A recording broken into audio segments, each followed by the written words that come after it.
الحمد للہ رب العالمین والعاقبۃ للمتقین والصلاۃ والسلام علی سید الانبیاء والمرسلین وعلی آلہ واصحابہ اجمعین اما بعد فاعوذ باللہ من الشیطان الرجیم بسم اللہ الرحمن الرحیم استحوذ علیہم الشیطان فانساہم ذکر اللہ اولئک حزب الشیطان الا ان حزب الشیطان هم الخاسرون لا تجد قوما يؤمنون بالله واليوم الآخر يوادون من حاد الله ورسوله ولو كانوا آباءهم أو أبناءهم أو إخوانهم أو عشيرتهم أولئك كتب في قلوبهم الإيمان وأيدهم بروح منه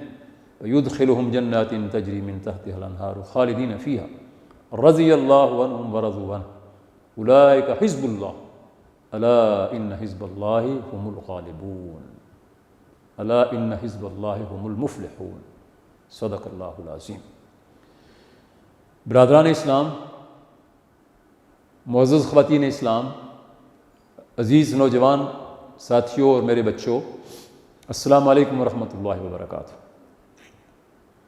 اللہ تبارک و تعالیٰ نے قرآن پاک میں دو گروہوں کا ذکر کیا ہے اور دونوں کو حزب قرار دیا، یعنی ایک جماعت، ایک جتھا، ایک گروہ۔ ایک حزب الشیطان ہے اور ایک حزب اللہ ہے۔ شیطان کا گروہ بھی ہمیشہ موجود رہا ہے اور اللہ رب العالمین کے ماننے والے اور اس کے جھنڈے کو سر بلند کرنے والے بھی موجود رہے ہیں۔ یہ ٹھیک ہے کہ اللہ نے شیطان کو مہلت دی اور اس کی ذریت کو مہلت دی، اہل حق کو آزمائش میں ڈالا اور آزمائشوں سے گزارا، اور اللہ تبارک و تعالیٰ نے وعدہ یہی کیا ہے کہ اہل حق آزمائشوں میں پورے اتریں گے تو کامیاب ہوئے ہوں گے، دنیا کی زندگی کے اندر بھی اور آخرت میں تو ظاہر ہے کہ کامیابی انہی کا مقدر ہے، اور اصل کامیابی وہی کامیابی ہے۔ اللہم لا عیش الا عیش الآخرہ فاغفر للانصار والمہاجرہ، جو وہاں حضور کی زبان پر بھی رہتی تھی دعا، صحابہ کی زبان پر بھی رہتی تھی کہ اے پروردگار، زندگی تو آخرت کی زندگی ہے، دنیا کی زندگی کوئی زندگی نہیں ہے، اس کی کوئی حیثیت نہیں ہے، بس تو اپنی رحمت سے انصار اور مہاجرین کی مغفرت فرما دے۔ تو گویا کہ اصل کامیابی تو وہ ہے۔ اللہ تعالیٰ فرما رہا ہے کہ یہ شیطان کا جو گروہ ہے، ان کے اوپر شیطان نے اپنے ڈورے ڈالے ہوئے ہیں اور شیطان نے ان کی عقل مار دی ہے اور اللہ تعالیٰ کے ذکر سے ان کو غافل کر دیا ہے۔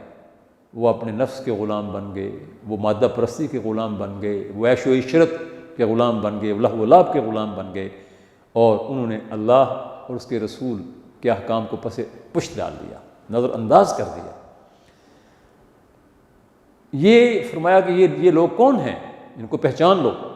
یہ جو اللہ کو بھولے ہوئے ہیں، اللہ کے ذکر سے غافل ہیں، اللہ کی اطاعت سے روگردانی کرتے ہیں اور اس پر کوئی شرم بھی محسوس نہیں کرتے اور کوئی ان کے دل کے اندر ندامت بھی نہیں ہوتی، تو فرمایا کہ یہ لوگ جو ہیں یہ شیطان کی جماعت کے لوگ ہیں، اور جان لو، اس میں کوئی شک و شبہ نہیں ہے کہ شیطان کی جماعت یہ گھاٹا اٹھانے والی، خسارہ پانے والی جماعت ہے۔ بعض اوقات آدمی سوچتا ہے کہ دنیا میں ان کو یہ کچھ مل رہا ہے، یہ کچھ مل رہا ہے، لیکن میرے دوستوں اور بھائیوں اور بہنوں کتنی دیر ملتا ہے؟ فرعون کے پاس کتنے اختیارات تھے لیکن کتنا عرصہ رہے، انجام کیا ہوا؟ دنیا کا ہر فرعون جو ہے وہ اسی طرح سے اپنا وقت گزارنے کے بعد چلا جاتا ہے۔ اہل حق پھانسیوں پہ چڑھا دیے گئے، لیکن کیا ہوا؟ وقت متعین تھا تو اللہ تعالیٰ فرماتا ہے تتوفاہم الملائکۃ طیبین یقولون السلام علیکم ادخلوا الجنۃ بما کنتم تعملون، فرشتے ان کو سلام کہتے ہیں، مبارکباد دیتے ہیں، وفات کے وقت ہی ان کو کہہ دیتے ہیں کہ تمہیں مبارک ہو، تمہارے لیے سلامتی ہے،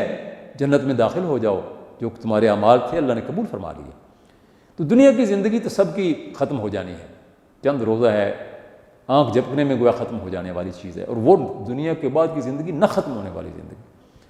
تو اللہ تبارک و تعالیٰ فرماتا ہے کہ یہ شیطان کی جماعت جو ہے یہ خسارہ پانے والی ہے۔ بعض اوقات بعض سادہ لوگ کہتے ہیں بڑے خوش نصیب ہیں جی وہ، اور قارون بھی جب نکلا تھا اپنے خزانے کی نمائش کرتا ہوا تو لوگوں نے یہ کہا انہ لذو حظ عظیم، واہ واہ کیا بات ہے، اتنے خزانے، اتنا دولت مند، اتنی شان و شوکت، بڑے نصیب والا ہے۔ اللہ تعالیٰ فرماتا ہے کہ جب ہم نے زمین میں دھنسا دیا فخسفنا بہ وبدارہ الارض، اس کو اور اس کے تمام خزانوں کو زمین کے اندر دھنسا دیا، اس کے محلات زمین کے اندر دھنس گئے، تو وہی لوگ جو اس کو خوش نصیب کہہ رہے تھے انہوں نے کہا اوہو ہم تو بڑی غلطی پر تھے، شکر ہے ہمارے پاس ویسی دولت نہیں تھی ورنہ ہم بھی دھنس چکے ہوتے۔ یہ حقیقت ہے کہ آدمی اگر پردہ اٹھ جائے آنکھوں کے سامنے سے تو دنیا کی ساری دولت کی اور دنیا کی تعیشات کی کوئی قدر و قیمت نہیں ہے، اصل قدر و قیمت آخرت کی ہے۔ اللہ تعالیٰ فرماتا ہے پھر آگے اللہ تعالیٰ، یہ سورہ مجادلہ کی آخری آیات ہیں جو میں نے آپ کے سامنے پڑھی ہیں، مدنی صورت ہے، مدینہ میں نازل ہوئی تھی۔ اس صورت کے بارے میں کچھ چند باتیں پھر کسی مجلس میں آپ کے سامنے عرض کروں گا۔ نبی اکرم صلی اللہ علیہ وسلم کو فرمایا جا رہا ہے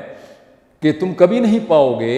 ان لوگوں کو جو اللہ پر ایمان رکھتے ہیں اور آخرت کے دن پر ایمان رکھتے ہیں کہ وہ ان لوگوں سے دوستیاں کریں اور ان سے محبت کا اظہار کریں جو اللہ اور اس کے رسول کے ساتھ برسر پیکار ہیں، جو اللہ اور اللہ کے رسول کے دشمن ہیں، اگرچہ یہ دشمنی کرنے والے ان کے باپ ہوں، بیٹے ہوں، بھائی ہوں، ان کے رشتہ دار ہوں،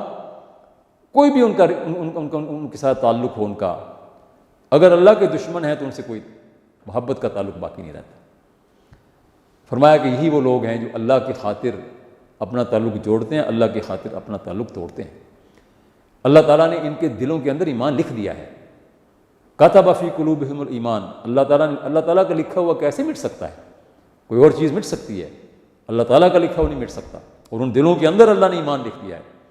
اور اللہ نے ان کی تائید فرمائی ہے اپنی روح کے ساتھ، اور اللہ تبارک و تعالیٰ ان کو جنت میں داخل کرے گا جس کے نیچے نہریں بہتی ہوں گی، وہ ہمیشہ اس کے اندر رہیں گے، اللہ ان سے راضی، وہ اللہ سے راضی، اولئک حزب اللہ، یہ اللہ کی جماعت ہے۔ دیکھیے کتنی بڑی بات ہے، اللہ اپنی جماعت قرار دے رہا ہے، اللہ والے جو کتنے خوش نصیب ہیں۔ الا ان حزب اللہ هم المفلحون، خبر جان لو، اچھی طرح جان لو، سوچ سمجھ کے اس بات کو اپنے دل میں بٹھا لو کہ اللہ کی جماعت کے لوگ ہی فلاح پانے والے، کامیاب ہونے والے ہیں۔ اور سورہ مائدہ میں فرمایا الا ان حزب اللہ هم الغالبون، اللہ کی جماعت کے لوگ ہیں کہ جو غالب آنے والے ہیں۔ تو میرے دوستوں اور بھائیوں، آئیے ذرا دیکھیں صحابہ کرام کی اس جماعت کو، آج بھی الحمدللہ ان کے نقش پا پہ چلنے والے موجود ہیں، ہر قریہ میں موجود ہیں، ہر نگر میں موجود ہیں، ہر ملک میں موجود ہیں، ہر بلد میں موجود ہیں، وہ مصیبتوں کے اندر گھرے ہوئے ہیں، مصر ہو یا شام ہو، بنگلہ دیش ہو یا غزہ ہو، کشمیر ہو، فلسطین ہو، میانمار ہو، جہاں بھی وہ آزمائشوں سے گزر رہے ہیں، الحمدللہ ثابت قدم ہے۔ اور ان کے ساتھ جو تعلق ہے اللہ کی خاطر، ان لوگوں کا بھی تعلق ہے جنہوں نے ان کو دیکھا نہیں ہے، راتوں کو اٹھ کر ان کے لیے دعائیں کرتے ہیں اور آنکھوں سے آنسو آ جاتے ہیں، کوئی رشتہ داری نہیں ہے، اللہ کا تعلق ہے۔ تو یہ اللہ کا تعلق جو ہے، صحابہ کرام کا امتحان تو قدم قدم پر ہوا تھا، ایک طرف رشتہ داریاں تھیں، خاندان تھے، دوسری جانب اللہ اور اللہ کے رسول کی محبت تھی، دین کی محبت تھی۔ صحابہ کرام نے رشتہ داریوں کی پرواہ نہیں کی، اللہ اور اللہ کے رسول کے ساتھ تعلق کو جوڑا۔ خاص طور پہ بدر کے میدان میں جو امتحان ہوا بڑا سخت تھا، مہاجرین اور صحابہ میں سے کوئی بھی ایسا نہیں تھا اس جانب، کافروں کی جانب جس کا باپ نہ ہو، یا کسی کا بیٹا نہ ہو، یا کسی کا بھائی نہ ہو، یا کسی کا ماموں نہ ہو، یا کسی کا چچا نہ ہو، بڑا امتحان تھا۔ لیکن آپ دیکھیے حضرت مصعب ابن عمیر رضی اللہ تعالیٰ عنہ کے دو بھائی کافروں کی فوج میں تھے، ایک عبید بن عمیر اور ایک ابو عزیز بن عمیر۔ عبید بن عمیر ان کے سامنے آیا تو اپنے بھائی کا گلا کاٹ دیا حضرت مصعب ابن عمیر رضی اللہ تعالیٰ عنہ، کیونکہ اسلام کا چراغ گل کرنے کے لیے وہ آیا تھا، اور یہ اسلام کے چراغ میں اپنا خون ڈالنا چاہتے تھے۔ اسی طرح سے حضرت ابو عبیدہ بن الجراح رضی اللہ تعالیٰ عنہ، جن کو امین الامت کا خطاب دیا گیا، ان کا والد کافروں کی فوج میں تھا، اور حضرت ابو عبیدہ بالکل نو عمر تھے، والد بھی ابھی کوئی بوڑھا نہیں تھا، بڑا تجربہ کار جنگجو تھا، بار بار ان پر حملہ کرنے کے لیے آتا۔ تو بالآخر حضرت ابو عبیدہ نے سوچا کہ ایک جانب میرا باپ ہے، دوسری جانب میرے اللہ اور اللہ کے رسول کی محبت ہے، میرا دین ہے، تو پھر باپ کو انہوں نے قتل کر دیا۔ حضور نے فرمایا کہ یہ امین الامت ہے، اس کے سپرد جو بھی امانت کی جائے گی کبھی اس کے اندر کوئی کمی بیشی نہیں کرے گا۔ اسی طرح حضرت عمر رضی اللہ تعالیٰ عنہ کا ماموں، سگا ماموں عاص بن ہشام، ان کی والدہ کا بھائی، وہ کافروں کی فوج میں آیا، حضرت عمر نے اس کا گلا کاٹ دیا۔ تو یہ دیکھیے بڑی آزمائش تھی اور بڑا امتحان تھا اس میں اہل ایمان سرخرو ہو کرنے کے لیے۔ یہ تعلق، دین کا تعلق جو ہے، یہ کوئی کمزور تعلق نہیں ہے۔ اللہ کے نبی نے ارشاد فرمایا من احب للہ وابغض للہ واعطى للہ ومنع للہ فقد استکمل الایمان، جس نے اللہ کی خاطر محبت کی اور اللہ کی خاطر ہی کسی سے دشمنی اور بغض رکھا، اللہ کی خاطر کچھ عطا کیا، اللہ کی خاطر ہاتھ روک لیا، تو اس کا ایمان مکمل ہو گیا۔ یہ بہت بڑا مقام ہے۔ یعنی دیکھیے رشتہ داروں کے حقوق ادا کرنے کا حکم دیا گیا ہے، ان سے صلہ رحمی کا حکم دیا گیا ہے، خواہ وہ کافر بھی ہوں تو یہ حکم دیا گیا ہے، لیکن جب اللہ اور اللہ کے رسول کے مقابلے پہ وہ کھڑے ہو جائیں، اللہ کے اس چراغ کو اپنی پھونکوں سے بجھانا چاہیں، تو پھر بندہ مومن کا امتحان ہوتا ہے، پھر اس کا تعلق ان کے ساتھ نہیں رہتا، نہ ان کے ساتھ اپنائیت ہوتی ہے، نہ ان کے ساتھ انس رہتا ہے، کیونکہ اللہ اور اللہ کے رسول کا پیار، ان کی محبت جو ہے وہ ہر چیز پر فائق ہے۔ میرے دوستوں، میرے بھائیوں اور میری بہنوں، آج دنیا کے اندر ایک کشمکش ہے، حزب الشیطان سرگرم عمل ہے، وسائل سے مالا مال ہے، حزب اللہ میدان میں موجود ہے، اللہ والے موجود ہیں میدان میں۔ حزب اللہ صرف نام رکھنے سے نہیں بنتی، وہ صلاحیتیں ہوتی ہیں، وہ اوصاف ہوتے ہیں، وہ ایمان اور عمل ہوتا ہے جو اس کو حزب اللہ بناتا ہے۔ صحابہ کرام کے اندر یہ چیز موجود تھی، اللہ والوں میں ہمیشہ موجود رہی ہے اور ہر دور میں موجود رہے گی۔ کبھی ایسا نہیں ہو سکتا کہ وہ دنیا سے مٹ جائیں، وہ تعداد میں کم ہو سکتے ہیں، لیکن ان کا وجود دنیا میں رہا ہے، رہے گا، اور انشاءاللہ العزیز سرخرو وہی ہوں گے۔ میں آپ کی خدمت میں یہ عرض کرنا چاہتا ہوں کہ آج کے ان حالات میں ہمیں صحابہ اور صحابیات کی زندگیاں پڑھنی چاہیے۔ صحابہ اور صحابیات کی زندگیوں میں بڑا درس ہے۔ وہ اللہ اور اللہ کے رسول کے ساتھ ایسی وفاداری کا اظہار کرتے تھے کہ حضور کی اس حدیث کا مصداق تھے، واللہ لا یؤمن احدکم حتی اکون احب الیہ من نفسہ ومن ولدہ ومن والدہ والناس اجمعین۔ خدا کی قسم تم میں سے کوئی شخص مومن نہیں ہو سکتا جب تک میں اس کو اس کی جان سے، اس کے ماں باپ سے، اس کی اولاد سے، دنیا کے تمام انسانوں سے زیادہ محبوب نہ ہو جاؤں۔ یہ نفس والی بات جو ہے من نفس، یہ اس حدیث میں نہیں، دوسری حدیث میں ہے،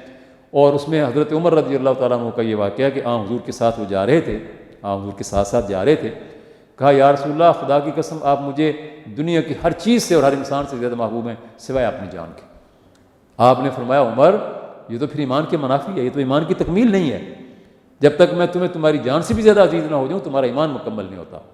تو اسی وقت کہا کہ یا رسول اللہ صلی اللہ علیہ وسلم خدا کی قسم اس وقت مجھے میری جان سے بھی زیادہ عزیز ہیں آپ نے فرمایا الآن یا عمر، عمر اب ایمان کی تکمیل ہوئی ہے۔ تو حضور کا لایا ہوا حکم، حضور کی لائی ہوئی شریعت، وہ حضور کی قائم مقام ہے، اور اس کے ساتھ وہ محبت کرنا جو حضور کے ساتھ محبت کرنی ہے،